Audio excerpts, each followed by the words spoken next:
Hey everyone, welcome back. So you know how we're always talking about those big companies, like the ones behind the apps we use every day? Yeah, the ones constantly in the headlines. Exactly. Well, today we're going to really get into how those companies get to be so big.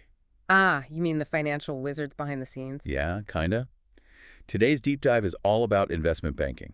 The world most people only see in movies. Right. But it's so much more than that. And honestly, it affects all of us way more than we realize.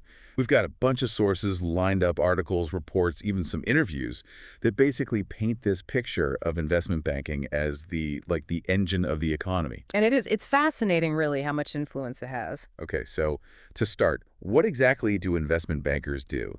One of our sources called them financial Swiss Army knives. Which is a pretty spot-on analogy, actually. They do a little bit of everything. Oh, okay, so spill the tea. Well, they help companies raise money, they advise on mergers and acquisitions, they help companies go public, IPOs. Oh yeah, IPOs. Like when a company sells shares on the stock market for the first time. Exactly. They also analyze market trends, manage risks, provide all sorts of financial advice. It's a really dynamic field. Wow, that's a lot. No wonder they're called Swiss Army knives. But can we break some of that down? Sure, let's pick one. How about we start with capital raising? That's a big one. Yeah, capital raising sounds important, but also kind of vague. What does that actually mean? Think about it this way. A company wants to grow, right? Maybe they want to launch a cool new product or expand into a new market. To do that, they need money. Makes sense.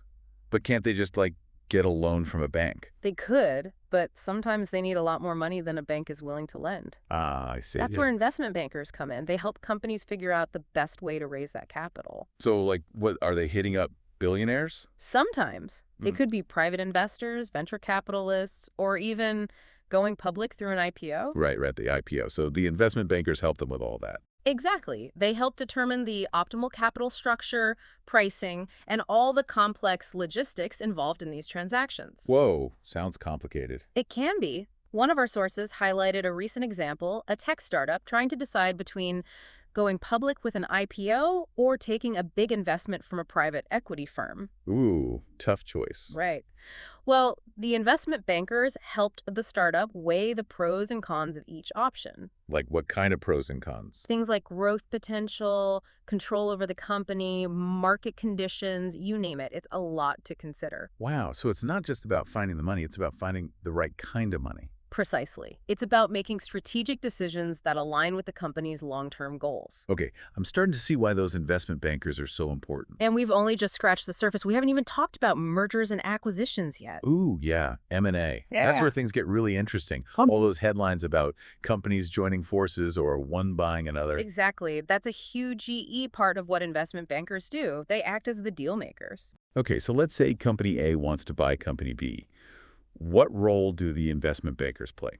First, they'll help Company A figure out how much Company B is actually worth. That must be tricky. It's not like you can just check the price tag. Right. It involves a lot of financial analysis, modeling, and understanding the market. So they determine a fair price. Right. And then they help negotiate the terms of the deal. They're basically the middlemen, making sure both sides are happy. Sounds like some serious negotiation skills are required.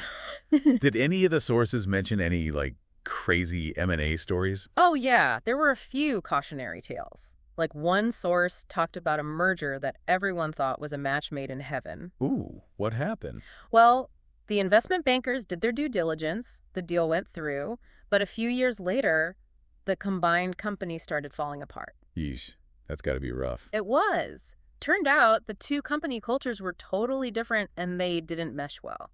So it wasn't just about the numbers. Exactly. And there were also some unexpected regulatory hurdles that popped up. It really highlighted the importance of looking beyond the financials and considering all the other factors. Wow, so even with all the expertise, there are still risks involved. Absolutely. Investment banking is inherently tied to the larger economic climate. Oh, right, like if the stock market takes a nosedive, that's got to affect things. For sure. Market volatility, interest rate changes, global events, all of that can impact the success of a deal. So investment bankers need to be able to, predict the future. Well, Not exactly predict, but they need to be able to anticipate changes, manage risks, and even advise their clients to walk away from a deal if it becomes too risky. Whoa. So it's not just about making deals, it's about knowing when to not make a deal, too. Exactly. It's a delicate balance. Well, this has been super insightful. I feel like I finally understand what investment banking is all about. I'm glad. It really is a fascinating world. Yeah, and it affects all of us in so many ways. I mean, think about it. Every time you see a company making a big move, launching a new product, there's a good chance investment bankers were involved behind the scenes. It's true. From funding innovative startups to facilitating major acquisitions, investment banking plays a key role in shaping the business landscape. So next time you're scrolling through your favorite app or reading about a company making headlines, take a moment to think about the investment bankers who might have helped make it all happen. And consider this. Do you think the influence of investment banking is ultimately positive or negative for the economy and for society as a whole? It's a complex question with no easy answers. That's definitely something to ponder. Thanks for joining us for this deep dive into the world of investment banking. You got it. Always a pleasure. And to all our listeners, keep those questions coming. We'll see you next time.